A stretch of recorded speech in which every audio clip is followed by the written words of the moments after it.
Ya, selamat siang saudara sekalian, dikasih Tuhan Yesus Kristus. Kita bersyukur untuk PAL Jakarta dan PAL Surabaya. Kita hari ini bisa sama-sama kumpul bersama untuk kita di dalam memperingati Hari Paskah.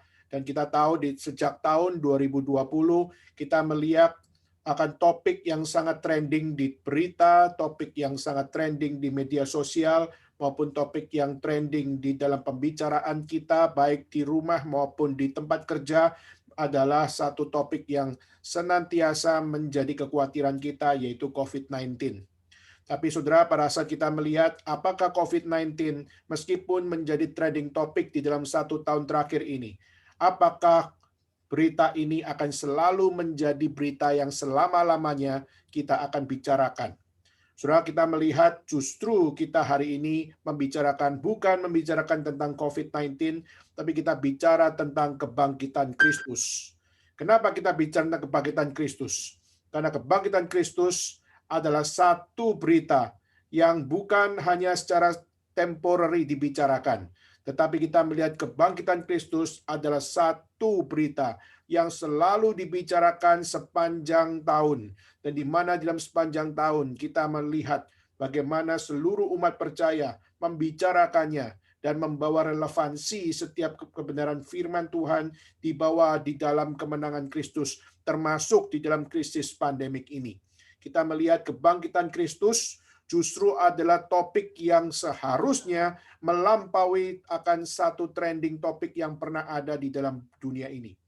Meskipun COVID-19 menjadi trending topik yang membuat kita gelisah, membuat kita khawatir karena puluhan juta orang bergelimpangan, berjatuhan, khususnya di seluruh dunia karena mereka terjangkit maupun yang meninggal dunia. Seolah-olah kita semua gelisah, kita khawatir karena kita sedang tinggal tunggu waktu. Kapan kita kena, kapan kita mati karena COVID. Tetapi saudara, ini adalah satu hal kenapa kebangkitan Kristus adalah the central message yang harus dibicarakan di seluruh dunia. Adalah karena setiap kita biasanya hanya memahami kematian hanyalah sebagai fase akhir kehidupan yang ditakuti oleh banyak orang di segala zaman. Sehingga banyak orang berusaha menghindari kematian, banyak orang berusaha untuk tidak mau untuk mati dan sebagainya, padahal semua orang pasti akan mati. Tetapi kita melihat dalam kitab suci, pesan Yesus sangat tegas, menyatakan bahwa di balik kematian ada kebangkitan. Dan di dalam kematian kita melihat ada hidup after kematian itu. Dan maka kematian bukanlah akhir dari segala-galanya. Maka ada kebangkitan. Dan satu-satunya kebangkitan yang dapat membangkitkan kita semua hanyalah di dalam kebangkitan Kristus. Maka hari ini kita bicara tentang kebangkitan. Kita bicara tentang akan satu topik, di mana topik ini adalah topik yang melampaui setiap trending topik yang ada di seluruh dunia. Kenapa, saudara? Karena kebangkitan Kristus adalah peristiwa yang penting di dalam seluruh peradaban manusia sepanjang zaman. Kenapa, saudara sekalian? Karena tanpa kebangkitan, kekristenan tidak mungkin eksis. Jika Kristus tidak bangkit, maka kekristenan akan menjadi agama yang sama dengan agama-agama yang lain. Kalau kekristenan hanya percaya kepada Yesus yang mati, tapi tidak ada Yesus yang bangkit, maka orang-orang Kristen adalah pemuja atau penyembah atau juga adalah orang-orang yang beragama, tetapi agamanya adalah sama seperti orang-orang Buddha, sama seperti orang-orang Hindu, sama seperti orang-orang Muslim, sama seperti orang-orang yang beragama.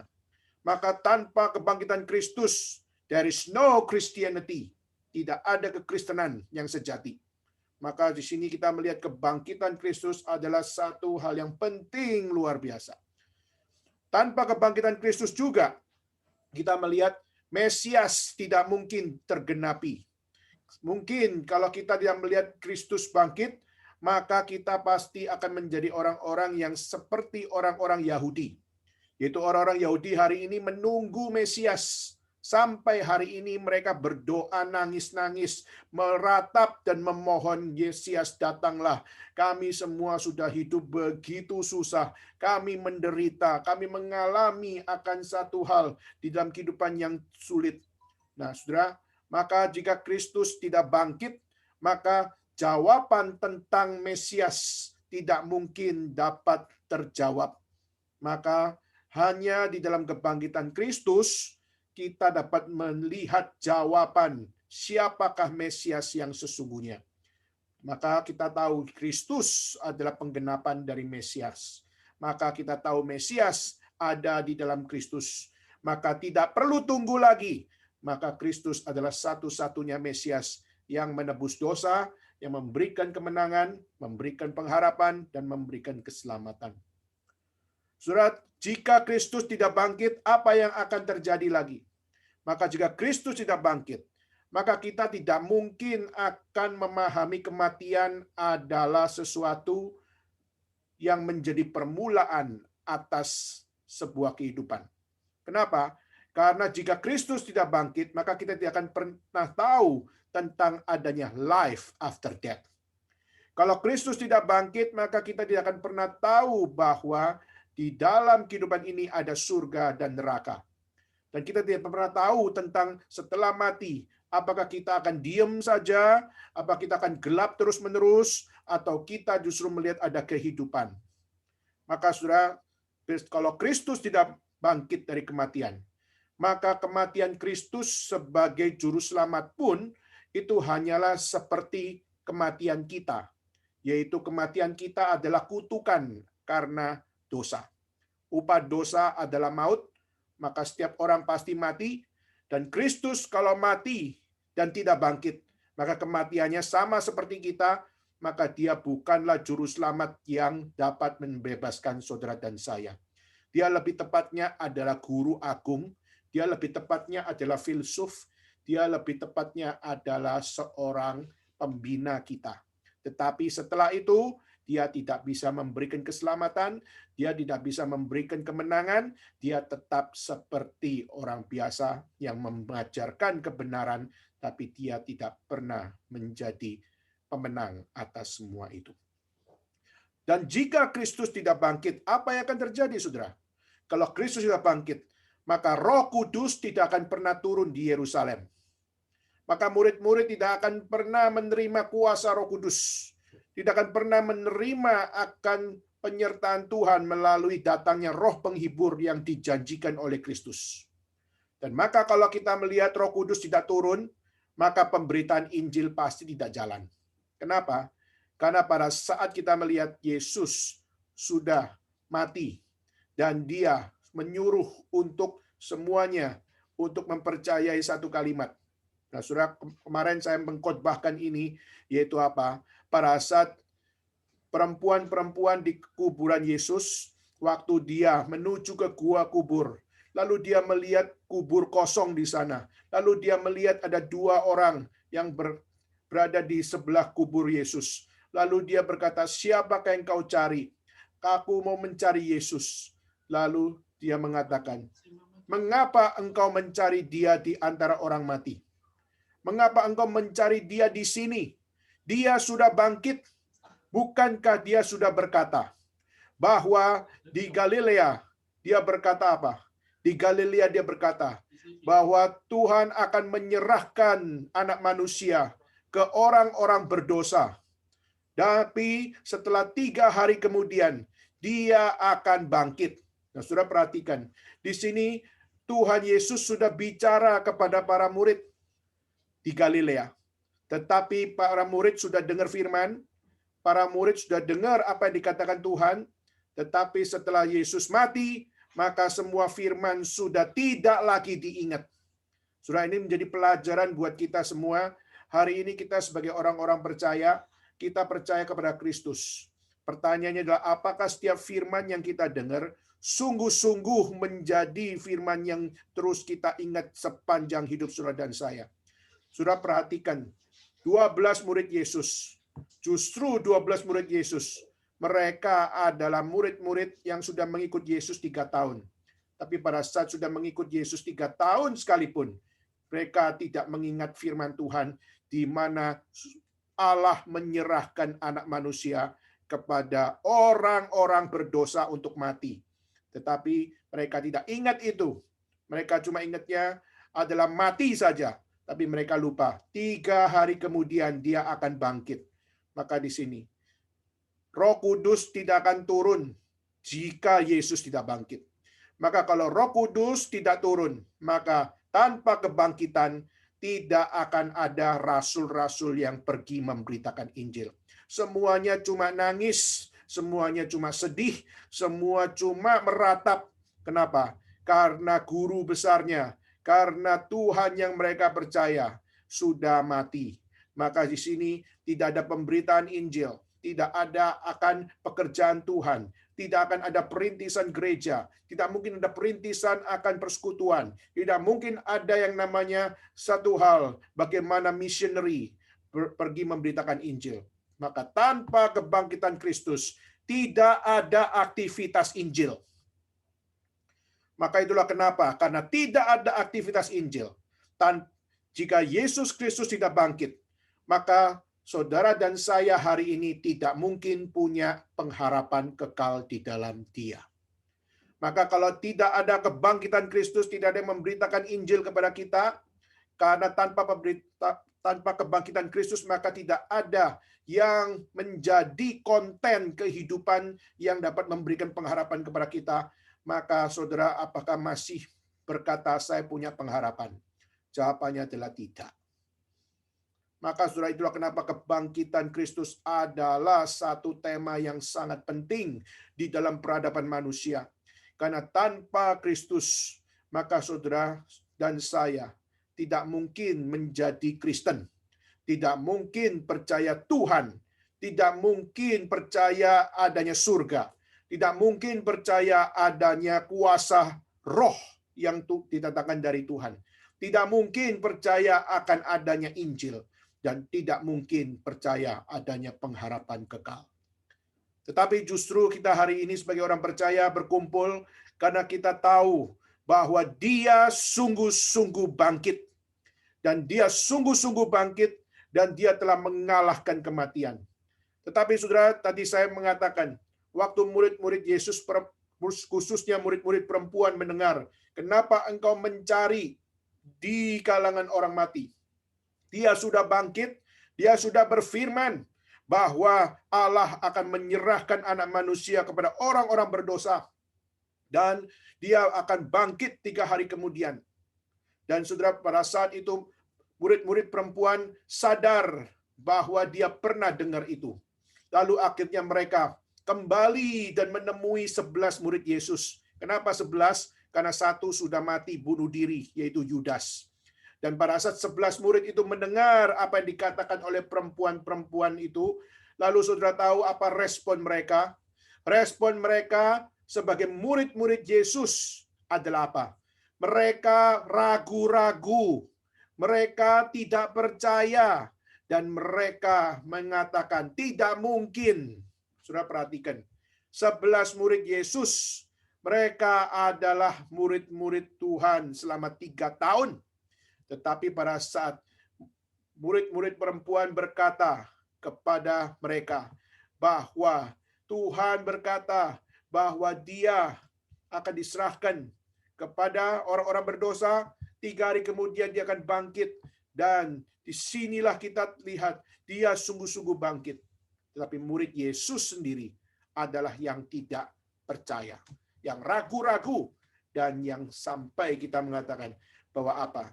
Mereka minta bukti dulu. Itu adalah Thomas. Thomas sampai berkata, kalau aku bisa masukkan tanganku ke tangan dari Yesus, aku baru mau percaya. Saudara, ini menunjukkan betapa lemahnya akan orang-orang yang mengatakan, aku adalah murid Yesus. Maka saudara, jangan kita kira bahwa kita sebagai anak Tuhan, kita sebagai orang percaya, kita sudah punya iman yang sungguh-sungguh. Jangan-jangan kita seperti mereka, jangan-jangan kita seperti murid-murid Yesus, di mana kita sudah dengar firman, kita sudah percaya pada Kristus, tapi waktu kita melihat segala sesuatu yang dijanjikan Tuhan, kita semua menjadi orang-orang yang ragu-ragu, kita menjadi orang-orang yang kecil iman, kita menjadi orang-orang yang akhirnya menjadi orang yang meninggalkan Tuhan. Maka saudara, itulah kenapa Kristus, dia sungguh-sungguh bangkit. Dia telah mengalahkan kematian. Dan dari 11 murid Yesus itu ada satu namanya Petrus. Dia langsung berlari menuju kepada kubur itu. Dan akhirnya dia melihat kubur kosong itu. Dia terkaget-kaget dan dia di dalam pikirannya dia sangat-sangat complicated. Kenapa? Karena dia pernah menyangkal Yesus 3 kali. Pada saat dia sudah menyangkal Yesus 3 kali, padahal dia sebelumnya seorang yang sangat getol mengikut Tuhan.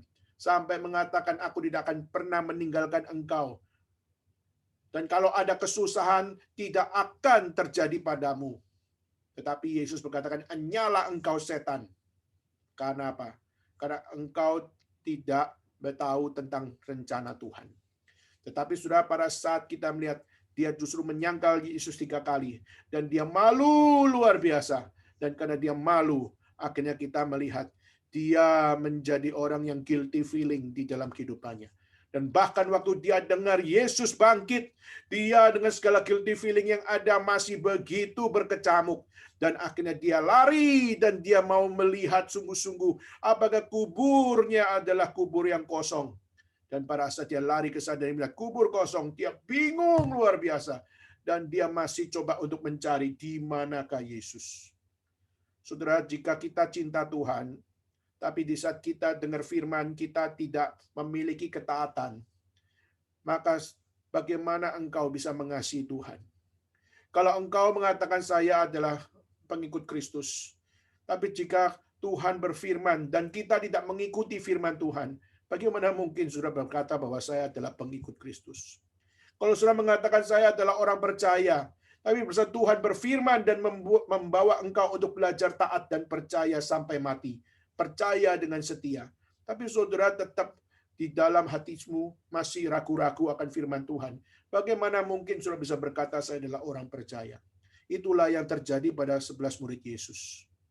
Maka saudara, disinilah kita melihat bagaimana kita seharusnya bercermin terhadap kebangkitan Kristus.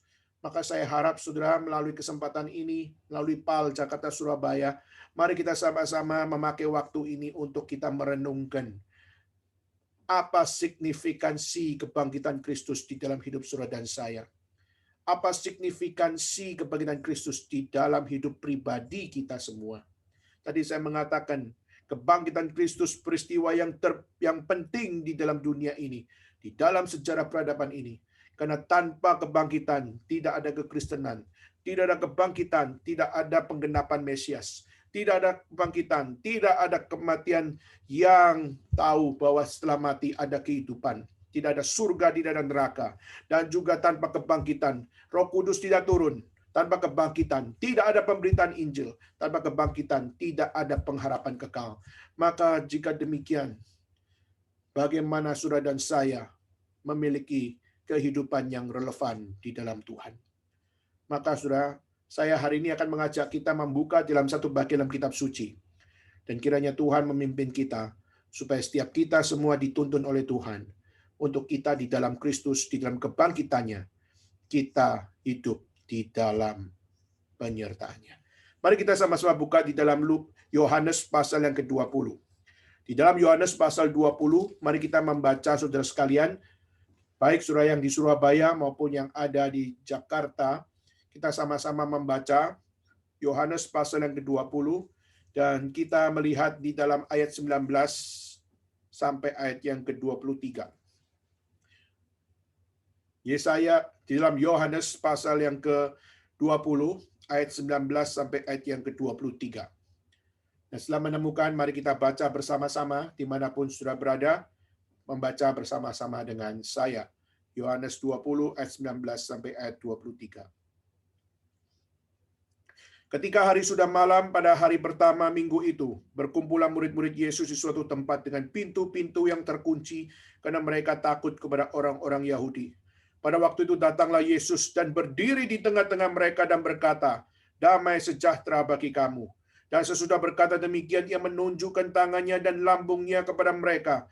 Murid-murid itu bersuka cita karena mereka melihat Tuhan. Maka kata Yesus sekali lagi, damai sejahtera bagi kamu. Sama seperti Bapa mengutus aku, demikian juga sekarang aku mengutus kamu. Dan sesudah berkata demikian, ia mengembusi mereka dan berkata, terimalah Roh Kudus. Jikalau kamu mengampuni dosa orang, dosanya diampuni. Dan jikalau kamu menyatakan dosa orang tetap ada, dosanya tetap ada. Sekian pembacaan firman Tuhan pada hari ini.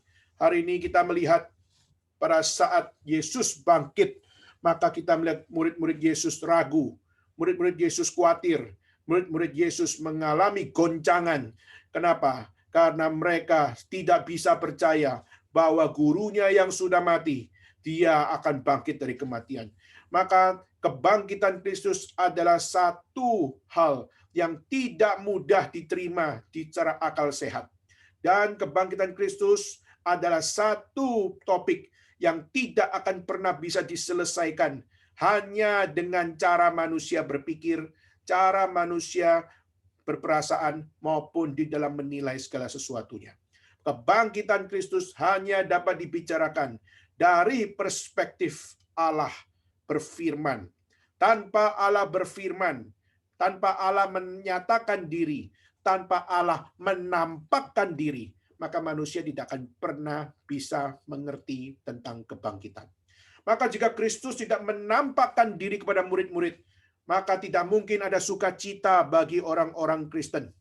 Tidak pernah akan ada sukacita bagi murid-murid Yesus.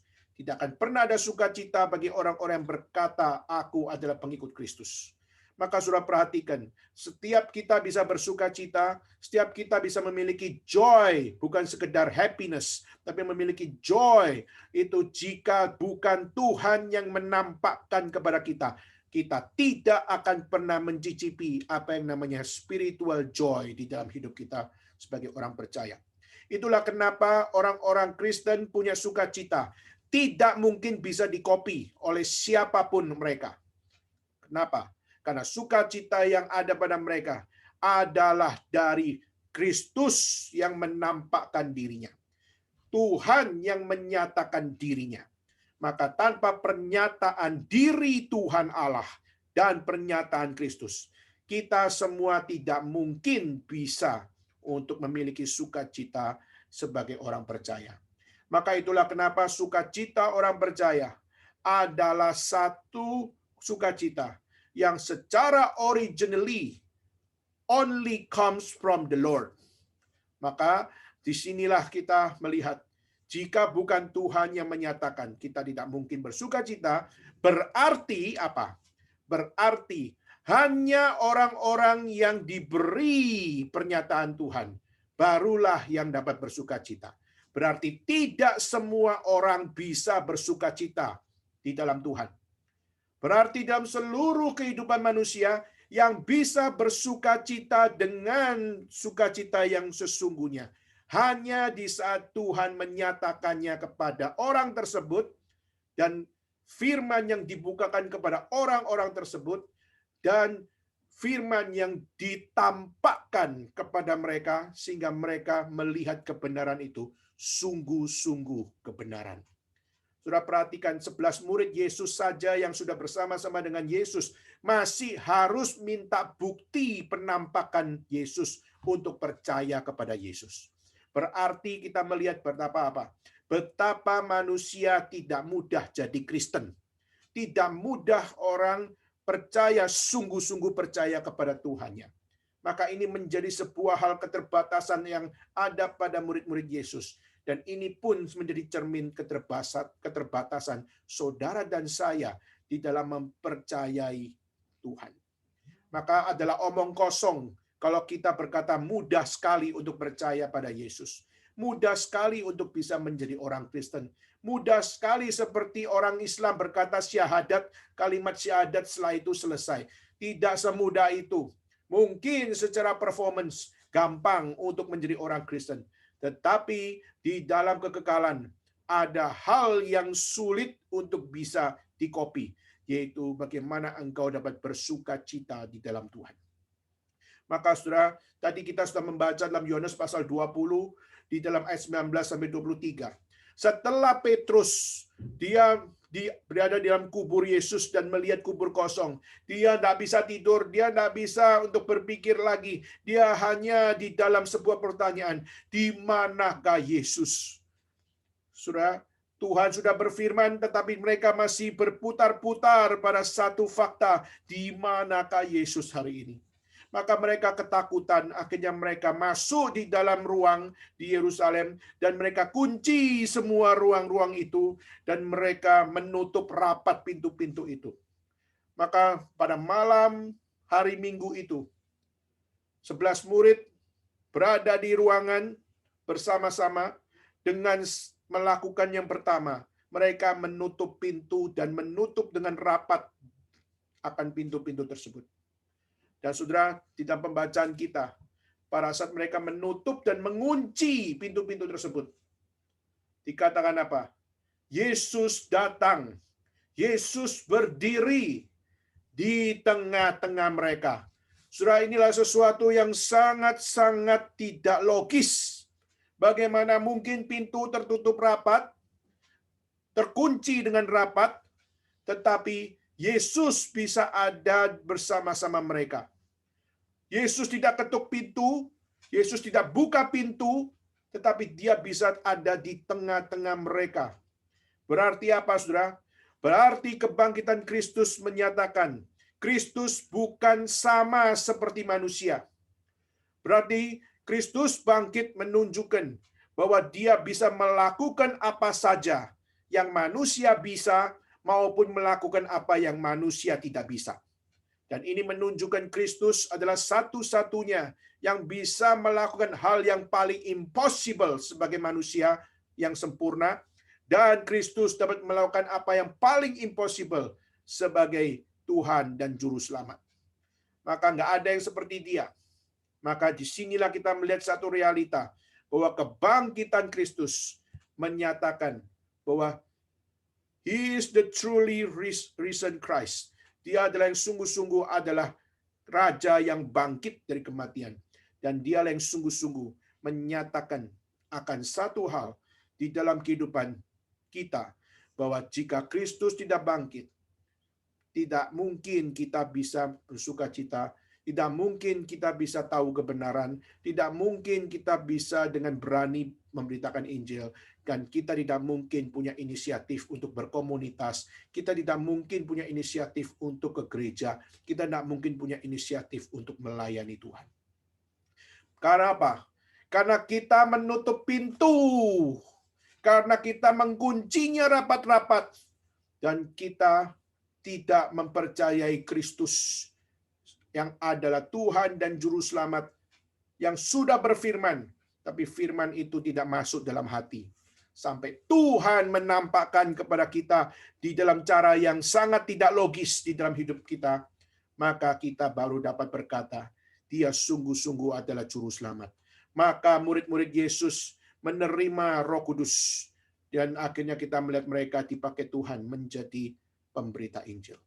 Maka di malam itu yang pertama, mereka menutup pintu itu rapat-rapat, mengunci rapat-rapat, dan Yesus ada bersama-sama dengan mereka. Ini adalah sesuatu yang tidak pernah dapat dijelaskan secara logika.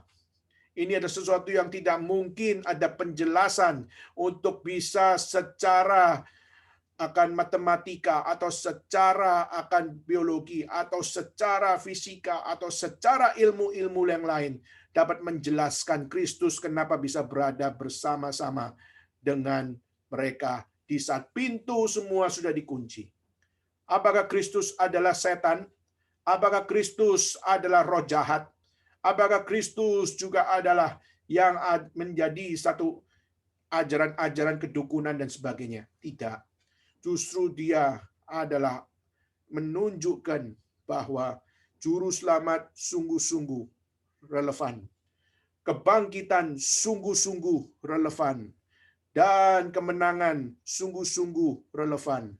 Pertanyaannya, aku menampakkan diri dan menunjukkan keeksistensian kemenangan itu. apakah engkau juga mau menang di dalam aku? Maka saudara, ini menjadi satu pukulan telak bagi para murid Yesus yang sudah dengar firman. Tapi mereka tidak setia terhadap firman. Sampai masih ada anugerah Tuhan menampakkan diri kepada mereka.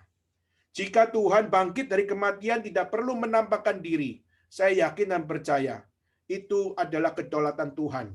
Tetapi Tuhan kenapa harus menampakkan diri kepada orang ini, orang itu? Kenapa harus pergi ke Emmaus? Kenapa harus ke Yerusalem? Kenapa Yesus harus menampakkan diri? Karena manusia bebal. Karena manusia tidak bisa cuma dengar firman. Karena manusia harus melihat pernyataan Tuhan. Di saat Tuhan menampakkan diri, baru mereka percaya. Maka saudara, inilah sesuatu hal yang Tuhan ajarkan. Di dalam teologi reform kita percaya from faith to faith. Tetapi kita melihat manusia pada dasarnya hidup hanya berdasarkan from experience to faith. Ada pengalaman bersama dengan Tuhan, baru mereka mau beriman. Dan saudara, di sini Yesus kenapa menampakkan diri. Karena Tuhan tahu lemahnya anak-anak Tuhan. Lemahnya akan setiap murid-murid Tuhan. Sehingga Tuhan harus menampakkan diri untuk memberikan satu keyakinan, untuk memberikan sukacita, untuk memberikan pertolongan, untuk memberikan betapa kemenangan Kristus sungguh-sungguh adalah kemenangan yang real. Nah, saudara, maka di sini murid-murid Yesus pun akhirnya dengan sukacita melihat Kristus. Tetapi saudara, sebelum mereka bersukacita, apa yang ada di dalam perasaan mereka, apa yang ada di dalam mentalitas mereka, apa yang ada di dalam hati mereka. Saudara, di dalam ayat 19 dikatakan apa, saudara? Mereka apa? Mereka dengan takut. Mereka kunci pintu karena mereka takut. Takut kepada siapa? Mereka takut kepada orang-orang Yahudi. Kenapa mereka bisa takut sama orang-orang Yahudi? Mereka juga orang Yahudi kok. Sesama orang Yahudi kok. Kenapa mereka bisa takut sama sesama orang Yahudi? Saudara, mereka takut. Kenapa? Pertama, karena mereka takut melihat Yesus diperlakukan seperti bukan hamba yang memiliki muka lagi. Kristus sudah diperlakukan dengan sangat kejam, dengan sangat menderita, dan diperlakukan dengan sangat jahat, dan tubuhnya diperlakukan dengan begitu menjijikan. Dan mereka melihat orang-orang Yahudi mengatakan, salibkan dia, salibkan dia. Semua ekspresi kebencian itu adalah satu ekspresi traumatik, saudara. Dan pada saat Yesus diperlakukan seperti itu, murid-murid Yesus begitu traumatik melihat hal ini. Dan mereka takut, kenapa? Karena gurunya diperlakukan seperti itu. Jika gurunya diperlakukan seperti itu, next-nya adalah siapa? Next-nya pasti adalah murid-muridnya, pengikut-pengikutnya. Maka mereka takut. Kenapa? Karena orang-orang Yahudi yang lain tahu mereka adalah pengikut Kristus. Maka the next yang akan menjadi korban adalah mereka. Kedua, yaitu apa? Kubur kosong. Di saat kubur kosong, mereka pasti akan dijadikan akan salah satu alasan, yaitu apa? Kenapa kubur kosong? Pasti ada pencuri. Siapa lagi yang mau mencuri gurunya atau tubuh dari gurunya kalau bukan pengikut-pengikutnya? Saudara, maka mereka ketakutan luar biasa. Kenapa? Mereka ketakutan karena mungkin mereka akan mencari murid-murid Yesus. Mereka akan menangkap murid-murid Yesus. Dan mereka akan diperlakukan sama seperti Yesus. Maka saudara, mereka dengan ketakutan, maka pintu kunci, maka tutup rapat-rapat, dan mereka hanya mau cari aman. Coba perhatikan. Murid Yesus yang tahu menyangkal diri, memikul salib, dan mengikut Yesus. Tapi justru murid-murid Yesus paling pintar bukan dengar firman dan menaati firman. Mereka dengar firman, tapi mereka cari aman. Petrus menyangkal Yesus. Murid-murid Yesus semua melarikan diri. Cuma Yohanes yang berada menemani akan Maria. Setelah itu tidak ada murid-murid yang lain. Semua kocar-kacir, semuanya pergi sana-sini. Tidak ada yang bersama-sama dengan Yesus. Inilah kualitas murid-murid Yesus. Inilah kualitas sebelum mereka diberikan kuasa Roh Kudus. Murid-murid Yesus semua adalah murid-murid yang tidak ada kuasa, tidak ada kebenaran, tidak ada cinta, tidak ada kesetiaan. Mereka mengikut Yesus di dalam masa aman. Tetapi di saat di dalam masa yang paling tidak aman, mereka justru melarikan diri. Maka tidak heran kita melihat banyak sekali penderitaan terjadi, orang Kristen melarikan diri. Justru tidak heran banyak di dalam kesusahan-kesusahan dialami oleh orang Kristen. Orang Kristen paling pintar untuk bersembunyi. Dan orang Kristen paling pintar untuk apa? Untuk menyelamatkan diri. Sudah, di dalam segala keadaan kita melihat itulah yang terjadi. Takut. Dan mereka tidak punya kepercayaan lagi kepada Tuhan. Mereka tidak punya lagi akan satu hal keyakinan yang kokoh di dalam Injil. Mereka tidak punya apa yang namanya satu hal keyakinan bahwa firman Tuhan pasti akan digenapi. Tuhan mengajarkan, Tuhan memberikan firman. Firman itu tidak mungkin tidak digenapi. Pasti digenapi. Mereka tidak punya kuasa untuk memiliki itu. Tetapi saudara, justru kita melihat Yesus berkata apa? Yesus berkata, peace be with you. Yesus berkata apa? Damai sejahtera bagi kamu. Saudara, kata damai sejahtera menyatakan apa? Kau tidak perlu takut lagi. Kata damai sejahtera itu menunjukkan apa? Aku tidak akan meninggalkan kamu. Kata damai sejahtera yaitu apa? Kamu tidak usah kalut. Kamu tidak usah punya kekhawatiran lagi dalam dunia ini. Kenapa? Karena aku yang telah mengalahkan ketakutan. Aku yang telah mengalahkan maut. Aku yang telah mengalahkan setiap apa yang menjadi kekhawatiran dalam dirimu. Saya mengajak saudara sekalian membuka dalam Yesaya 41 ayat 10. Saya minta Henry bisa bantu bacakan untuk semuanya.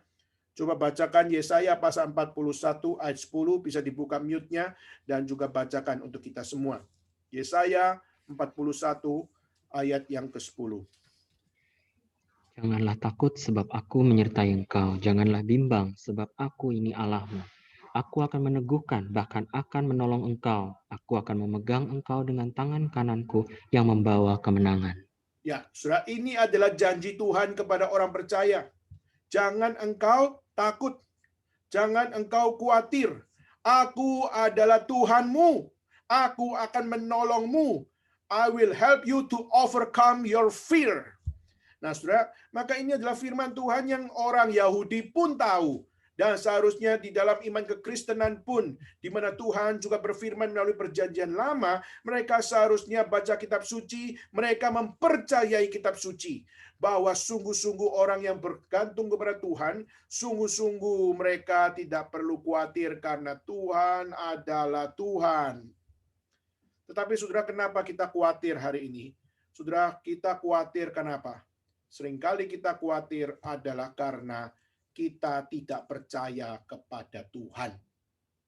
Kekhawatiran sebenarnya dimulai dari mana? Kekhawatiran dimulai dari disbelief. Dimulai dari ketidakpercayaan kepada Tuhan. Saudara, satu buku yang baik yang mungkin saudara bisa beli dan baca, yaitu adalah ditulis oleh John Piper, yaitu judulnya adalah Battling Unbelief. Battling Unbelief adalah bagaimana memberantas apa yang namanya ketidakpercayaan. Dan salah satu poinnya adalah bagaimana untuk memberantas ketidakpercayaan, yaitu belajar untuk tidak khawatir. Saudara, kekhawatiran adalah satu kegagalan. Maka kenapa Yesus mengatakan jangan khawatir akan apa yang kamu pakai, yang kamu makan. Jangan khawatir, kenapa? Karena di saat kamu khawatir kalau Tuhan tidak kasih kamu makan, Tuhan tidak kasih kamu pakaian, dan Tuhan tidak membiarkan hidupmu diisi di dalam kehidupan, maka saudara sudah tidak percaya kepada Tuhan. Dan di saat saudara tidak percaya sama Tuhan, berarti saudara sudah tidak punya iman di dalam Tuhan. Saudara, Banyak orang khawatir, banyak orang takut di dunia ini. Contoh saudara, tahun 74 di Xi'an, di Chungguo, kita melihat bagaimana arkeolog menemukan 8.099 patung. Di mana patung-patung yang ditemukan itu berbentuk prajurit dan berbentuk kuda yang sekarang dikenal sebagai Ping Mayo, yaitu adalah terracotta warrior, terracotta horse. Saudara, itu baru tahun 74. Dan setelah 74 ditemukan lagi ratusan dan ratusan dari akan apa yang namanya patung-patung dari kuda dan juga patung-patung dari prajurit.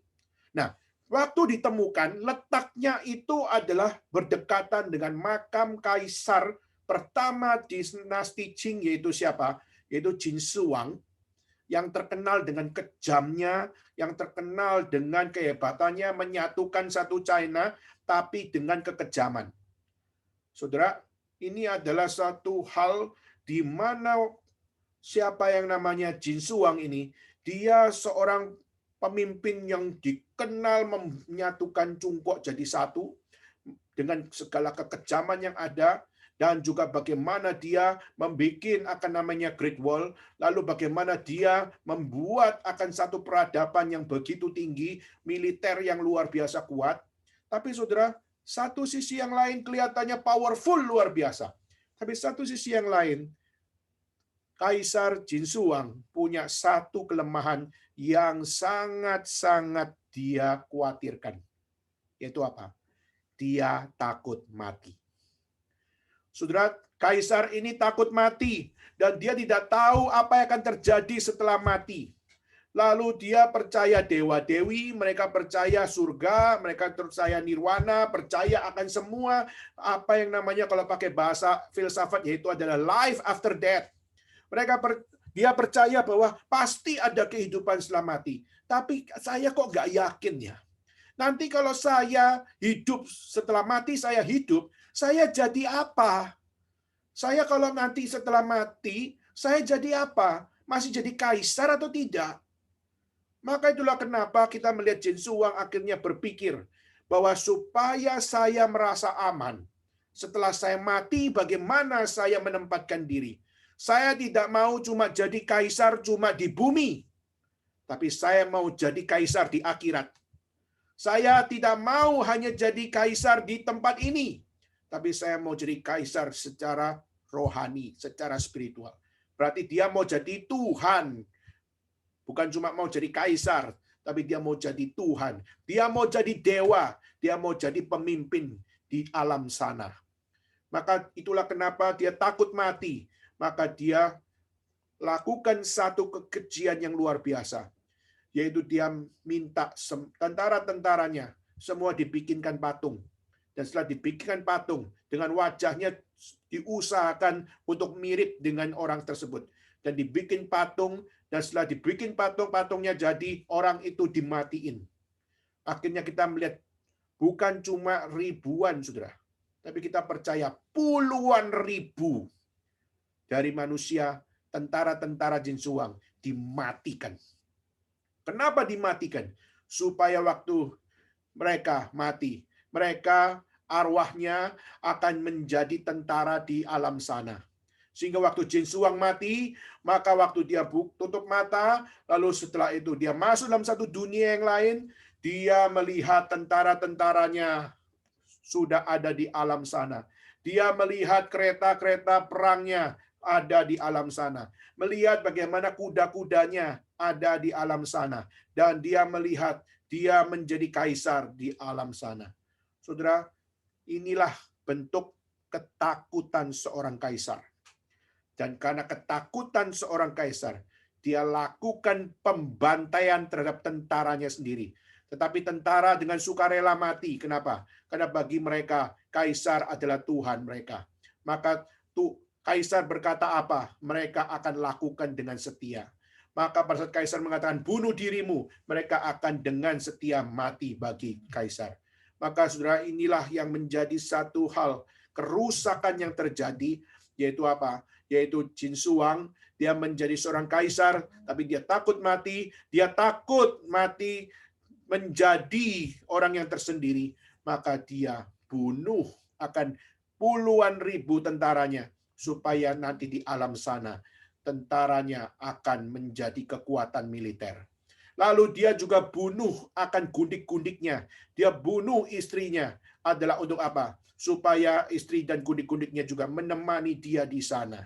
Maka dia takut kehilangan wanita cantik di surga. Dia anggap diri masuk surga. Tapi dia sesungguhnya, apakah ada di surga? Maka itu adalah impian dia. Nah, saudara, dia lakukan kegilaan-kegilaan itu. Maka hartanya pun dikuburkan di dalam makam yang tidak boleh kasih tahu orang lain dia ada di mana. Saudara, pernah satu kali saya bersama dengan anak-anak MRI Beijing pergi ke Shanxi, pergi ke Xi'an bersama-sama. Kita orang 5 berangkat dari Beijing. Kita berangkat, saya masih ingat naik Hainan Airline, pergi ke sana, lalu kita ada 3 hari untuk kita jalan-jalan di situ. Dan kita pergi melihat akan apa yang ada pada Terakota Museum. Kita pergi ke gunung yang begitu terjalnya, yaitu adalah gunung yang sangat-sangat berbahaya. Salah satu gunung yang paling berbahaya untuk naik, saudara. Dan itu menjadi satu hal di mana kita keliling begitu banyak museum dan kita melihat bagaimana peninggalan-peninggalan tersebut.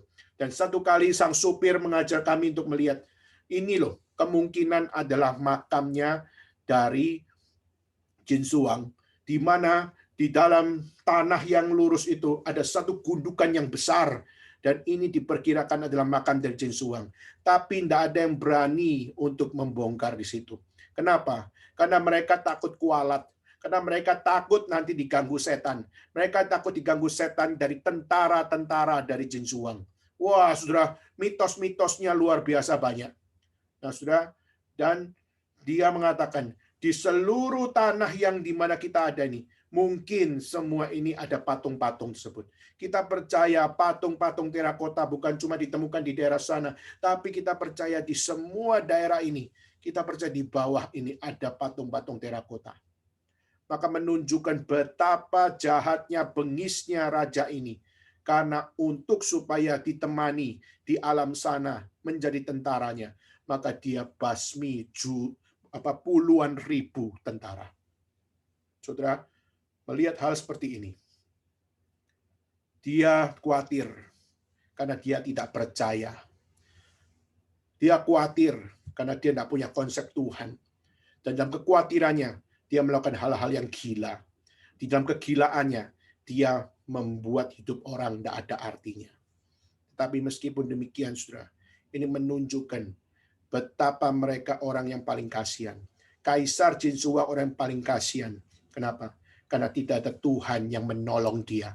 Tidak ada Tuhan yang membuat dia belajar how to overcome fear. Bagaimana melampaui ketakutan.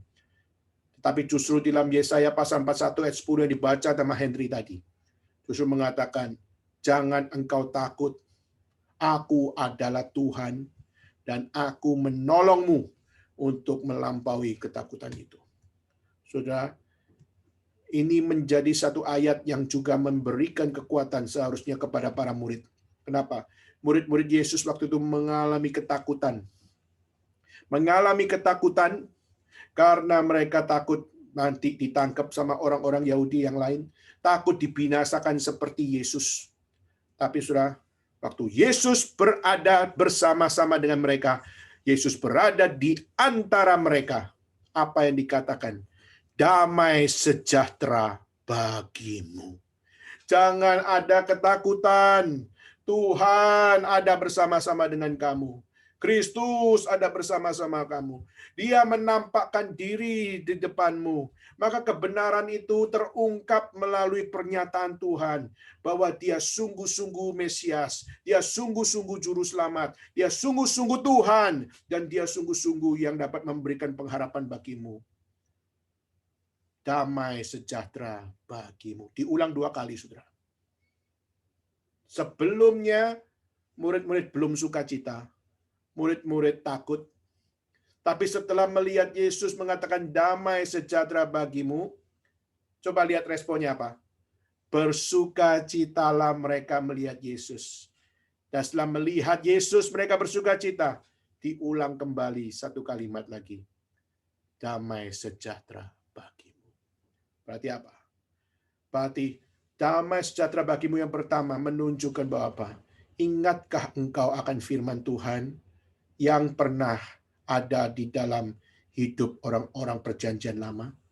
Akulah Tuhan yang akan membawa engkau keluar dari ketakutan. Dan waktu perkataan pertama, mereka takut. Dan setelah mereka bersukacita bertemu dengan Tuhan, di mana Tuhan menyatakan diri kepada mereka, akhirnya Yesus berkata, peace be with you. Damai sejahtera bagimu. Menunjukkan bahwa apa? Bahwa damai sejahtera memimpin engkau dari ketakutan menjadi penuh sukacita. Dari ketakutan menjadi berani. Dari ketakutan menjadi percaya. Dari ketakutan menjadi orang yang rela berkorban bagi Tuhan. Maka saudara, ini adalah satu kalimat yang indah luar biasa. Damai sejahtera bagimu. Shalom, saudara. Tapi seringkali shalom sudah jadi bahasa receh. Kenapa? Semua latah bicara shalom. Tapi mereka tidak melihat indahnya di balik kata shalom adalah sungguh-sungguh menyatakan true faith, menyatakan true message bahwa Kristus sungguh-sungguh dialah pengharapan yang membawa damai. Dan ketiga, pintu pertama tertutup rapat, Yesus ada bersama-sama dengan mereka. Kedua, mereka takut, Yesus berada bersama-sama dengan mereka. Dan ketiga, Yesus bersama-sama dengan mereka, lalu dia menunjukkan tangannya dan menunjukkan lambungnya. Kenapa dia menunjukkan tangannya dan menunjukkan lambungnya? Saudara, dia menyatakan diri, dia menampakkan diri, dia menunjukkan diri untuk supaya, hei murid-murid Yesus, lihat, kenali aku, percayakah engkau, dan masihkah engkau mengasihi aku?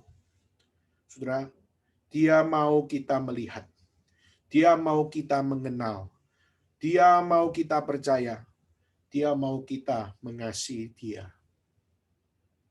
Saudara, Tuhan menampakkan diri karena kasih, karena dia tahu engkau tidak mungkin mau bertobat kalau tidak ada Tuhan yang menampakkan diri, menyatakan diri, dan berinisiatif membukanya. Itulah kenapa kita percaya segala pelayanan, segala pemberitaan Injil, kalau Tuhan tidak buka akses, kita tidak mungkin bisa melayani.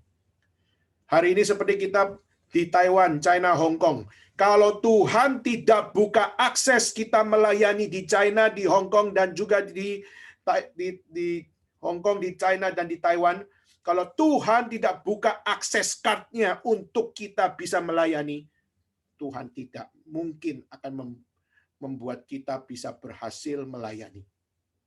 Maka saudara, hari ini kita pernah di Beijing, kita pernah di Guangzhou, kita pernah di Taiwan, kita pernah di Hong Kong. Semua itu bukan karena manusia. Tetapi semua itu adalah karena Tuhan buka akses menampakkan visinya, menampakkan akan pekerjaannya, menampakkan rencananya, menampakkan tujuan yang mau kita kerjakan. Kalau Tuhan tidak tampakkan itu, Tuhan tidak buka akses, kita tidak mungkin berhasil di dalam pelayanan. Maka Tuhan datang dan Tuhan menunjukkan tangannya yang penuh dengan paku, yang pernah ditusuk oleh paku, dan lambungnya yang dirobek oleh tombak. Dia tunjukkan, sudah lihat, sudah kenal siapa aku, setankah aku, atau aku adalah Yesus yang kau kenal. Masihkah kau ragu, atau engkau percaya? Apakah engkau benci, atau engkau masih mengasihi? Saudara, saya pada saat membaca kalimat ini, saya sangat-sangat tertegur. Kenapa? Kenapa Yesus sampai harus detail sekali menampakkan diri kepada kita, kepada murid-murid. Karena dia tahu kita terlalu small faith. Karena iman kita terlalu kecil, iman kita terlalu rapuh, iman kita terlalu tidak memiliki akan apa yang namanya benih yang benar. Maka saudara, pada saat kita melihat hal seperti ini, kenapa Tuhan harus menampakkan diri kepada kita? Kenapa Tuhan harus menyatakan visinya kepada kita? Kenapa kebangkitan Kristus harus dinyatakan kepada murid dan harus ditampakkan kepada murid? Kenapa harus ditunjukkan kepada murid? Kenapa harus untuk diperlihatkan kepada murid? Saudara, karena saya percaya ada beberapa hal yang menjadi poin terakhir untuk kita sama-sama renungkan. Karena yang pertama, Kristus mau membawa damai sejahtera itu untuk menolong kita. Jadi ada peace between us and him, yaitu adalah Yesus mau jadi penolongmu. Di mana engkau gak bisa beriman dengan benar, Tuhan menampakkan diri untuk menolong kita, untuk meyakinkan kita, untuk menunjukkan bahwa Dia setia kepada kita. Kenapa kita tidak setia kepada Dia? Maka Dia membawa peace yang diberikan between us and him, antara murid-murid Yesus dengan Dia, dan menjadi gambaran antara kita dengan Dia, yaitu di dalam setiap ketakutan kita, Dia mau menolongmu. Di dalam setiap ketakutan kita, Dia mau berinisiatif untuk memberikan pengharapan bagi kita. Kedua, yaitu Dia membawa peace untuk supaya kita dapat melihat Tuhan yang berfirman adalah Tuhan yang menggenapi firman. Tuhan yang berkata bahwa apa? Bahwa Allah akan membawa anak manusia diserahkan kepada orang berdosa. Dan 3 hari kemudian Dia akan bangkit. Dan itu adalah firman Allah. Dan firman Allah berkata, tetapi apakah firman Allah akan tergenapi? Seringkali kita kurang mengasihi firman-Nya Allah. Seringkali kita kurang mengasihi akan apa yang dinubuatkan oleh Allah. Tetapi saudara, justru Yesus menjadi penggenapan firman Tuhan untuk membawa peace, untuk membawa damai bagi kita, supaya engkau melihat Tuhan yang berfirman adalah Tuhan yang penuh kasih, menggenapi firman. Jadi Tuhan bukan asal khotbah, tetapi tidak melakukan khotbah. Tuhan bukan asal berfirman, tapi tidak menggenapi firman.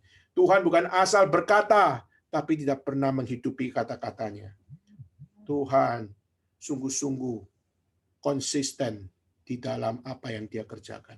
Maka Tuhan tidak pernah bohong, Tuhan tidak pernah gagal, Tuhan tidak pernah salah. Dia membawa damai di dalam Kristus untuk menunjukkan, I am the loving Father. Dan Dia berfirman bagi kita, Dia menggenapkannya melalui Yesus Kristus. Maka peace between us and Him, peace between us and God and Father. Ketiga, peace between us and others, yaitu kita didamaikan bersama dengan orang lain, di mana kita bukan cuma melayani sebagai orang orang Yahudi saja, tapi kita melihat setelah Roh Kudus ada di dalam diri mereka, di mana di situ dikatakan Yesus menghembuskan Roh Kudus. Saudara, ini satu kalimat yang sering dipakai oleh orang-orang karismatik dengan untuk memberikan Roh Kudus kepada orang lain, sehingga dengan Dia menghembuskan, maka kita melihat orang-orang tergeletak dan juga mereka menerima Roh Kudus dengan cara-cara yang sangat-sangat liar dan sebagainya. Nah, saudara, waktu kita melihat seperti ini, Dia menghembuskan. Kata menghembuskan cuma pertama adalah di dalam penciptaan. Allah menghembuskan nafas kepada manusia. Di mana manusia sudah dicipta tapi belum bernafas, maka Allah menghembuskan nafas. Dan kita melihat Yesus Menghembuskan Roh Kudus berarti apa? Memberikan nafas rohani, memberikan nafas spiritual untuk apa? Untuk kita dapat melayani Tuhan, kita dapat mengerti firman, kita dapat percaya kepada Tuhan, dan setiap kita bisa dapat untuk bertobat dan menerima Yesus sebagai juru selamat dan melayani Tuhan. Dan itu hanyalah hembusan dari Allah. Manusia tidak boleh menghembus. Yang boleh mengembus hanyalah Allah, yang boleh mengembus adalah Yesus. Dan tidak ada satupun manusia yang boleh menghembus Roh Kudus. Tapi kita lihat karismatik berani menghembuskan Roh Kudus dan bikin akan satu hal fenomenal luar biasa. Maka menghembuskan Roh Kudus itu hanyalah milik Tuhan Allah. Maka saudara, dia justru menghembuskan Roh Kudus untuk apa? Supaya murid-murid Yesus bukan cuma terjebak di satu ruangan Yerusalem, tapi memberitakan Injil dan pergi. Dan akhirnya orang Yahudi, orang Yunani, orang Romawi, mereka dapat dengar Injil. Akhirnya para budak mendengar Injil. Para tuan-tuan majikan menerima Injil. Orang kaya menerima Injil. Orang berpangkat menerima Injil. Orang yang menjadi budak, orang miskin, rakyat jelata menjadi percaya Injil. Orang yang terpelajar mendengar Injil. Dan yang tidak terpelajar mendengar Injil. Ya, tadi pagi saya khotbah tentang eksposisi Kolose di dalam ayat yang terakhir. Di situ Paulus memberikan list di dalam pelayanan Paulus. Dia bukan one man show. Dia bukan seorang rasul yang mau menonjol sendiri. Tapi dia menunjukkan di dalam pelayanan, memang dia menonjol, tetapi di balik penonjolan dia ada hamba-hamba Tuhan yang berasal dari berbagai macam background mendukung pekerjaan Tuhan sampai ke seluruh dunia. Dimulai dari Asia Minor, dimulai dari Asia Kecil, kita melihat mereka banyak sekali adalah hamba-hamba Tuhan yang bukan dari apa yang namanya rasul. Tapi mereka adalah orang-orang awam, baik orang Yahudi, baik orang Yunani. Mereka bertobat, saudara. Dan kita melihat orang-orang yang biasa saja, orang awam, dipakai Tuhan jadi rekan kerja Tuhan di dalam Paulus. Salah satunya adalah Epafras. Siapakah Epafras? Siapakah Onesimus? Maka Onesimus adalah budak. Epafras siapa? Dia cuma orang awam. Tapi orang awam justru mendengar Injil Tuhan. Tahukah saudara? Epafras cuma seorang awam. Tapi hatinya disentuh oleh Injil Tuhan. Dan saudara tahu apa yang dia lakukan? Dia merintis 3 gereja. 1 di Kolose, kedua di Laodikia, ketiga di Hierapolis. Dan dia memberitakan Injil dan merintis gereja. Bukan pendeta yang merintis gereja. Orang awam yang merintis gereja. Kenapa dia mau merintis gereja? Apakah dia mau show off? Tidak. Karena dia tahu Kolose butuh the gospel of Christ. Hierapolis butuh the gospel of Christ. Dan dia tahu Laodikia butuh the gospel of Christ. Maka itulah kenapa Paulus tidak pernah pergi ke Kolose, tapi dia tulis surat kepada jemaat Kolose, supaya jemaat yang ada di Kolose, engkau memiliki pusat di dalam Kristus. Biarlah pelayananmu memiliki the supremacy of Christ, dan biarlah pelayananmu menyenangkan hati Tuhan dengan membawa pusat Kristus menjadi satu-satunya pusat yang tak tergoncangkan di dalam pelayananmu. Saudara, maka pelayanan dari Paulus tidak lepas dari Onesimus. Onesimus seorang budak dari Filemon, tetapi akhirnya Onesimus bertobat, dan pada saat dia bertobat, akhirnya Onesimus berkata, jadikan aku hambamu Paulus. Paulus bilang, tidak, kamu adalah budak miliknya Filemon. Maka saya tidak akan jadi tuan atas kamu. Tapi kau harus kembali kepada Filemon. Dan aku akan titip surat kepada Filemon. Untuk apa? Untuk menerima kamu lagi, tapi kamu bukan budaknya dia. Tapi kamu adalah budaknya Kristus. Kedua, kamu bukan menerima Onesimus sebagai budak lagi, tapi menerima Onesimus sebagai rekan kerja pelayanan. Wah, saudara, ini sesuatu yang luar biasa. Dunia kekafiran sudah mengalami transformasi. Dunia kekafiran, dunia perbudakan mengalami transformasi, yaitu pelajaran tentang forgiveness, pelajaran tentang love to others, menjadi satu pelajaran yang mendominasi budaya kafir.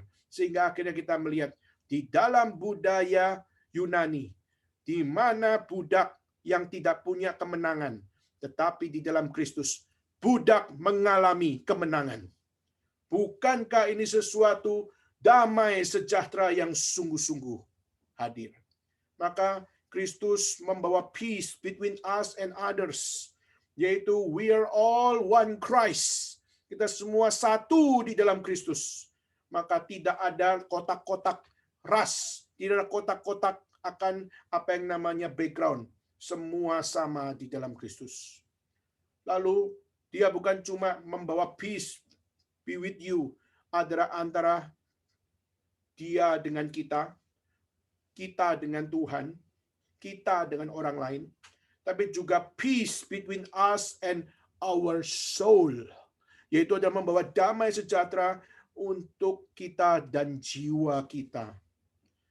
Coba saya ingin satu rekan kita membacakan Ibrani pasal 9 ayat 14. Mungkin Arif bisa bantu baca Ibrani pasal 9 ayat yang ke-14. Tolong bacakan untuk kita semua. Ibrani 9 ayat 14.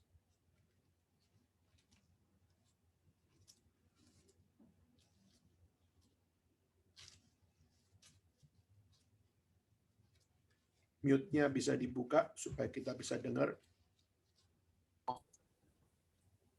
Betapa lebihnya darah Kristus yang oleh Roh yang kekal telah mempersembahkan dirinya sendiri kepada Allah sebagai persembahan yang tak bercacat, yang menyucikan hati nurani kita dari perbuatan-perbuatan yang sia-sia, supaya kita dapat beribadah kepada Allah yang hidup. Saudara, satu kalimat yang sangat indah yaitu apa? Yaitu adalah membersihkan hati nurani. Tadi ada muncul kata membersihkan hati nurani. Hati nurani kita sebagai ciptaan adalah anugerah Tuhan. Karena Tuhan memberikan kekekalan di dalam jiwa kita. Itu tercatat dalam kitab Pengkhotbah. Setiap kita memiliki eternity di dalam hati kita. Tapi sejak manusia jatuh dalam dosa, semua ini rusak dan semuanya ini tidak lagi menjadi sesuatu yang sensitif. Dan semuanya sudah cacat, semua sudah rusak. Tetapi Kristus, dia mengatakan, peace be with you. There is no need to be fear. Dan dia menyatakan peace be with you. Karena kita percaya damai sejahtera Tuhan will purify your conscience, yaitu membersihkan apa tadi? Hati nurani. Darah Kristus membersihkan hati nurani, memberi damai sejahtera bagi hati nurani kita, sehingga hati nurani kita tidak dikotori oleh dosa, tidak dirusak oleh setan, tidak dihancurkan oleh apa yang menjadi keinginan diri, tetapi our soul, jiwa ini, conscience yang ada di dalam jiwa ini dipurify, dikuduskan oleh Tuhan. Wow, what a beautiful message. Kalau damai sejahtera Tuhan akan membawa conscience kita, membawa hati nurani kita dibersihkan di dalam damainya. Waduh, indah luar biasa. Dan bukan hanya sekedar itu saja, tapi dia juga membawa damai, bukan cuma kepada jiwa kita, tapi dia juga membawa damai bagi dunia. Saya minta satu rekan lagi membaca, saya minta untuk saudari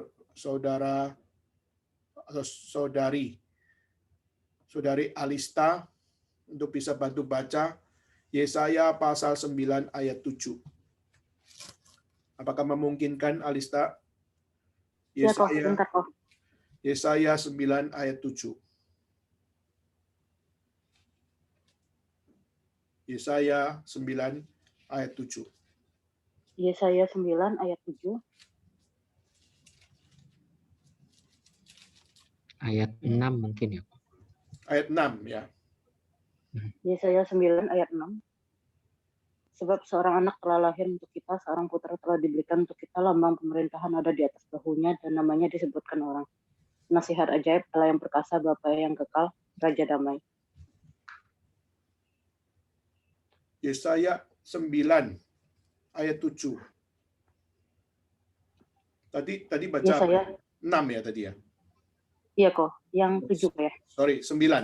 Yesaya 9 Yesaya 9 ayat 6. ayat 6. Ya. Sebab seorang anak telah lahir untuk Bukan. kita, seorang putra telah diberikan untuk kita, lambang pemerintahan ada di atas bahunya, dan namanya disebutkan orang. Penasihat ajaib, Allah yang perkasa, Bapa yang kekal, Raja damai. Itu ayat 5. 6. Besar kekuasaannya dan damai sejahtera, ya. Besar kekuasaannya dan damai sejahtera tidak akan berkesudahan di atas tahta Daud dan di dalam kerajaannya. Karena dia mendasarkan dan mengokohkan dengan keadilan dan kebenaran dari sekarang sampai selama-lamanya. Kecemburuan Tuhan semesta alam akan melakukan hal ini. Yang saya mau katakan yaitu apa? Yaitu damai sejahteranya tak akan berkesudahan di atas tata Daud dan di dalam kerajaannya. Dan dia mendasarkan, mengokohkan dengan adil dan benar dari sekarang sampai selama-lamanya akan di dalam semesta alam di mana kecemburuan Tuhan melakukan hal ini. Penekanan saya adalah apa? Damai sejahtera yang memimpin orang percaya akan membawa damai yang kokoh, damai yang penuh dasar, damai yang penuh adil, damai yang penuh dengan kebenaran.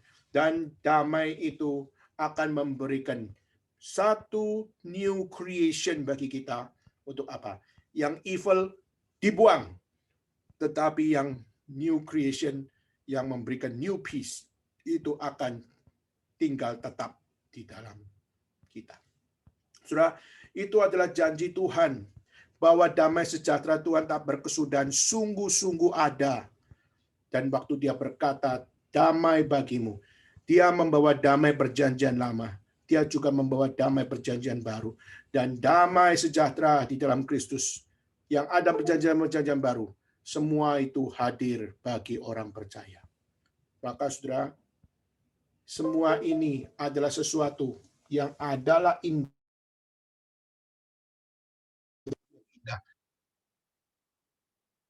Adalah anak-anak Tuhan yang memiliki akan satu keyakinan bahwa di dalam apapun segala sesuatu adalah yang tidak mungkin dapat dilepaskan dari penyertaan Tuhan melalui Roh Kudus. Jadi gimana saya bisa mengalami damai sejahtera itu? Gimana saya bisa mencicipi damai sejahtera itu? Gimana saya bisa untuk melihat damai sejahtera itu membersihkan conscience-ku, memberikan akan satu hal fondasi yang tak berkesudahan di dalam aku, dan aku bisa menjadi satu bersama dengan orang-orang di berbagai macam background, mereka bisa satu di dalam Kristus, dan saya bisa memahami firman yang digenapi oleh Tuhan, dan Kristus yang mau menampakkan diri dan menjadi inisiatif bagi saya untuk bisa bertumbuh di dalam Tuhan. Gimana saya bisa mencicipi dan mengalami peace? Maka saudara, itulah kenapa Tuhan Yesus menghembuskan Roh Kudus. Receive the Holy Spirit. Dan kata receive the Holy Spirit adalah satu inisiatif Allah, yaitu apa? By the power of God, you can do the will of God. Tanpa kuasa Roh Tuhan diberikan bagi saudara dan saya, engkau tidak mungkin dapat dengan penuh sukacita melakukan rencana Tuhan di dalam dunia yang jahat ini. Maka only by the power of God the power of the Holy Spirit, you can do the will of God for the glory of God, for the glory of others. Maka hanya kuasa Roh Kudus sajalah yang dapat memberikan akan satu sukacita untuk saudara dan saya bisa di dalam segala keadaan, dipenjarakah, disiksakah, menderitakah, tetap punya sukacita. Itulah kenapa Paulus meskipun di penjara, dia tetap bersukacita. Salah satu surat sukacita yang ditulis adalah Filipi. Maka di surat Filipi, di situ Paulus mengatakan, bersukacitalah senantiasa, bersukacitalah. Padahal di dalam penjara. Tetapi kenapa sukacita menjadi ekspresi orang percaya di dalam penjara? Karena penjara pun tidak merampas, tidak mungkin dan tidak mampu merampas sukacita Kristus di dalam diri orang percaya. Maka siapakah iblis yang berusaha untuk rampas sukacita? Maka iblis mau pakai segala cara, maka tidak mungkin akan dapat merampas sukacita kekal yang Tuhan berikan. Sudah, saya akan tutup dengan kisah John Sung. John Sung, semua tahu bahwa John Sung adalah hamba Tuhan yang diberkati luar biasa. Tapi tahukah saudara, pada saat dia masih muda, dia punya satu penyakit yang selalu ada di dalam tubuhnya. Yaitu apa, saudara? Yaitu bisul. Saudara tahu bisul? Bisul itu adalah satu badan di mana dia seperti bengkak, dan bengkak dengan ada satu mata. Dan bengkak itu adalah bengkak yang sakit luar biasa. Nah, kalau punya satu bisul, saudara akan terganggu luar biasa. Saudara tahu di dalam tubuh dari John Sung, dia kalau bisulan itu hampir bisa di 4-5 tempat. Saudara bayangkan, kalau satu orang kena bisulan, dan waktu bisulan bengkak itu saudara bisa demam, bengkak itu saudara bisa kesakitan, kesentuh sekalipun kau akan meriang-riang kesakitan. Saya pernah satu kali, saudara, saya kena bisul di paha bawah saya. Di mana kita biasanya kalau duduk paha bawah pasti nempel sama kursi. Saya pernah satu kali itu saya duduk di kursi, saya nggak bisa duduk. Kenapa? Karena bersentuhan dengan kursi sehingga saya kesakitan luar biasa. Akhirnya mau nggak mau saya harus angkat kaki saya. Nah, saudara, itu menjadi satu hal yang sangat menyakitkan. Baru satu bisul. Nah, saudara, John Sung waktu dia sampai di China, lalu akhirnya dia melayani, mengikuti akan kelompok battle dari Andrew G. Di mana Andrew G memimpin satu kelompok, di mana kelompok ini melakukan tur ke utara, tur ke selatan dari Chungkwok. Dan kelompok battle ini melayani dari kota besar, kota kecil. Nah, saudara, John Sung bilang, saya mau ikut. Dan waktu aku mau ikut, akhirnya dia berkhotbah. Dia khotbah di kota-kota besar. Dan pada saat dia kota-kota besar dia layani. Dia melayani dengan susah payah. Kenapa dia susah payah?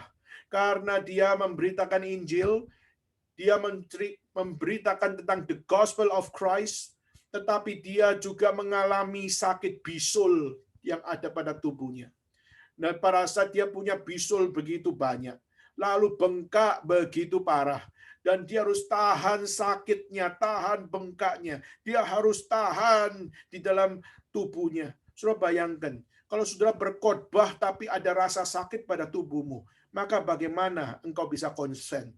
Bagaimana engkau bisa dengan satu hal memberitakan Injil dengan mudah? Maka saudara sangat tidak gampang. Maka itulah kenapa John Sung dia berkhotbah bagaikan dia berperang. Dia berkhotbah bagaikan dia terluka di dalam perang. Tetapi dia tetap berusaha bangkit dan dia berusaha berkhotbah dengan setia. Sudah saat saya waktu lihat kisah-kisah ini, akhirnya saya sadar satu hal. Di mana dia waktu berkhotbah pun, dia juga harus menahan sakit. Dia harus menahan akan apa yang namanya satu amarah. Dia harus menahan akan setiap gangguan-gangguan ini.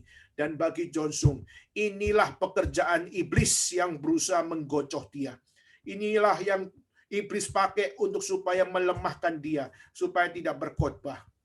Akhirnya saudara, dia di Shanghai, dia berkhotbah Satu hari 4-5 kali, bahkan 6 kali, bahkan 8 kali. Dan dia berkhotbah. Akhirnya dalam perjalanan dari Shanghai sampai menuju ke Nanjing, akhirnya dia jatuh sakit.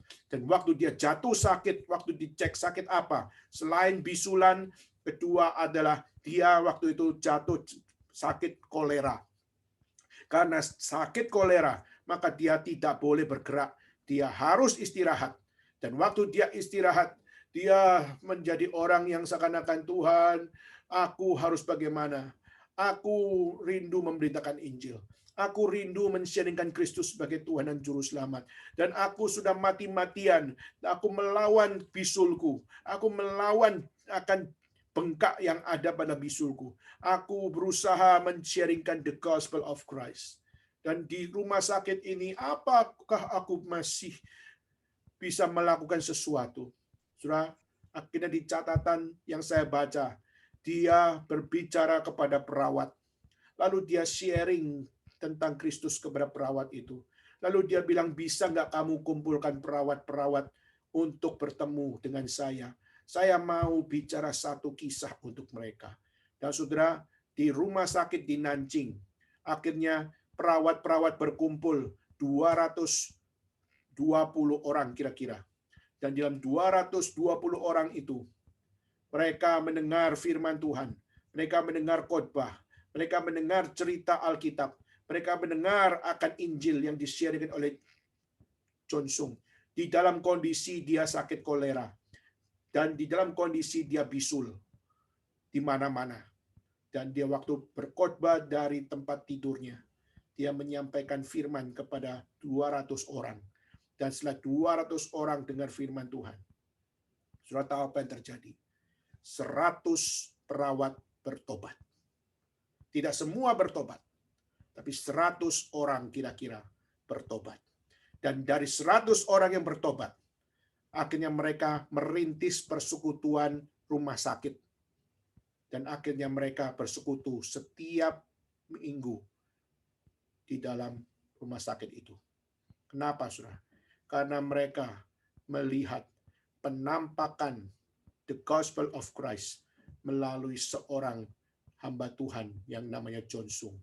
Mereka melihat John Sung sudah sakit bisul, sudah sakit kolera, tapi kenapa dia masih ngotot mau menceritakan tentang Kristus?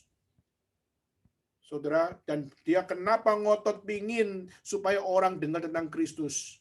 Karena dia tahu bahwa apa? Kristus lebih penting daripada saya. Kristus lebih penting daripada tubuh saya. Saya tidak boleh manjakan diri. Saya tidak boleh memanjakan akan apa yang menjadi keinginan saya.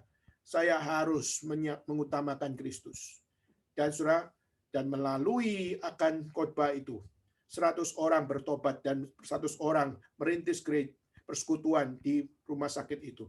Menunjukkan bahwa apa? Melalui satu orang yang bernama John Sung ini, Tuhan menampakkan dirinya kepada 100 orang itu dan memberikan pertobatan kepada mereka. Saudara, yang menghembus bukan John Sung, yang menghembus adalah Tuhan Allah. Dan setelah John Sung keluar dari rumah sakit, maka akhirnya dia ikut tur keliling ke utara. Dan sebentar lagi saya akan tutup. Apa yang dilakukan pada saat dia melayanan di utara? Si John Sung, dia memilih beberapa kota. Dan kota yang dipilih adalah kota-kota besar. Dan waktu dia memilih kota-kota besar, serangan iblis bukan cuma dari luar, bukan cuma melalui sakit penyakit, tapi juga melalui orang-orang dalam. Di mana di dalam kelompok battle itu, orang-orang mulai mengatakan, itu si John, itu pendeta John. John, dia adalah hamba Tuhan yang egois. Kenapa? Karena dia cuma pilih kota-kota besar. Dia tidak mau khotbah di kota-kota kecil. Dia cuma mau khotbah di kota-kota besar. Kurang ajar dia. Nah, kasih kesempatan sama yang lain. Saudara, akhirnya John Sung dengar kalimat itu. Lalu dia mengatakan, yes, saya memang pilih kota-kota besar. Mau tahu kenapa saya pilih kota besar? Karena di kota besar orang berdosa paling banyak. Di desa, populasinya sedikit, maka orang berdosanya jauh lebih sedikit. Tetapi di kota-kota besar, orang berdosanya berlipat-lipat jumlahnya. Dan mereka harus dengar Kristus. Maka saya mau memberitakan lebih banyak orang untuk bertobat. Saya mau memberitakan lebih banyak orang untuk mereka takluk kepada Kristus. Dan saya mau lebih banyak orang bertekuk lutut di hadapan Tuhan dan berkata, kalau engkau tidak bangkit bagiku, maka aku adalah orang yang paling kasihan dunia ini. Saudara, akhirnya yang sudah bikin gosip kepada Johnson itu, waktu dengar kalimat itu, dia melihat dari kalimat Johnson waktu mengatakan, karena orang berdosa berlipat-lipat ganda ada di kota besar, maka saya harus untuk membawa the gospel of Christ supaya mereka lebih banyak orang bertobat. Akhirnya meluluhkan orang-orang yang tukang gosip itu. Akhirnya tukang gosip shut up semuanya. Akhirnya tukang gosip berhenti semuanya dan mengaku dosa kepada Tuhan. Saudara, ini sungguh-sungguh terjadi dalam sejarah pelayanan seorang hamba Tuhan namanya Johnson. Maka saudara, kalau Kristus tidak bangkit, maka tidak ada pemberitaan Injil. Maka tidak ada yang namanya kemenangan. Tidak mungkin ada orang yang bertobat. Maka saudara, mari kita tanya kepada diri kita sendiri. Kita mungkin bukan Johnson. Mungkin kita bukan Stephen Tong. Kita bukan orang-orang yang pakai Tuhan luar biasa. Tapi tahukah bahwa peace yang Tuhan berikan bukan cuma diberikan kepada mereka saja, tapi peace be with you diberikan juga kepada saudara dan saya. Maka maukah kita berkata, Tuhan, biarlah damai sejahtera-Mu ada dalam hatiku, biarlah kuasa Roh-Mu yang kudus ada di dalam diriku, sehingga waktu aku hidup sebagai anak Tuhan hari ini, aku sungguh-sungguh dapat menjadi anak-anak Tuhan yang di dalam damai sejahtera dan di dalam kuasa Roh Kudus, aku melayani Tuhanku sampai akhir hidup. Kiranya Paskah tahun ini menggugah kita untuk melihat relevansi kebangkitan Kristus dan memberikan urgensi bagi kita untuk melakukan rencana Tuhan di dalam hidup saudara dan saya. Dan kiranya segala apa yang kita kerjakan, sungguh-sungguh Tuhan pimpin sampai hidup kita di akhir waktu. Kiranya Tuhan memberkati kita semua. Mari kita mengambil sikap berdoa. Saya minta dua rekan kita berdoa. Saya minta untuk Oca yang ada di Jakarta, dan jika memungkinkan Oca untuk memimpin doa. Kedua, saya minta Saudari Rita untuk bisa memimpin doa juga kepada kita semua. Saya minta Oca. Oke. Ya, mari kita bersatu dalam doa.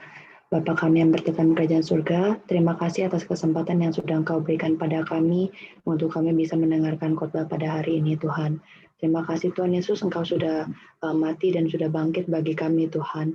Tuhan, Engkau tolong mampukan kami supaya kami bisa benar-benar menghidupi apa yang sudah Engkau berikan firman-Mu pada kami, ajar kami supaya kami bisa menghidupinya dalam kehidupan kami sehari-hari, Tuhan. Terima kasih Tuhan Yesus, dalam nama Tuhan Yesus kami berucap syukur. Amin. Amin. Saudari Rita, apakah memungkinkan untuk memimpin doa?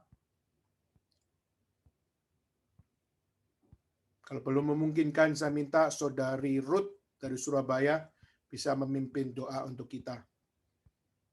Apakah Ruth ada di situ?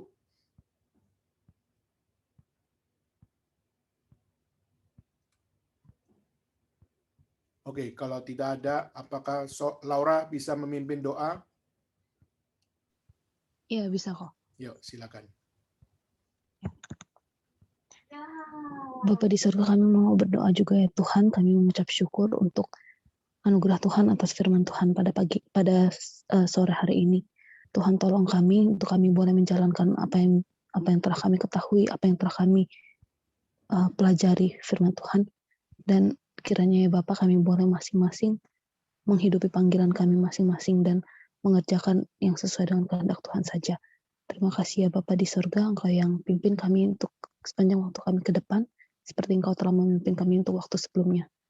Dalam nama Tuhan kami Yesus Kristus kami berdoa. Amin. Amin.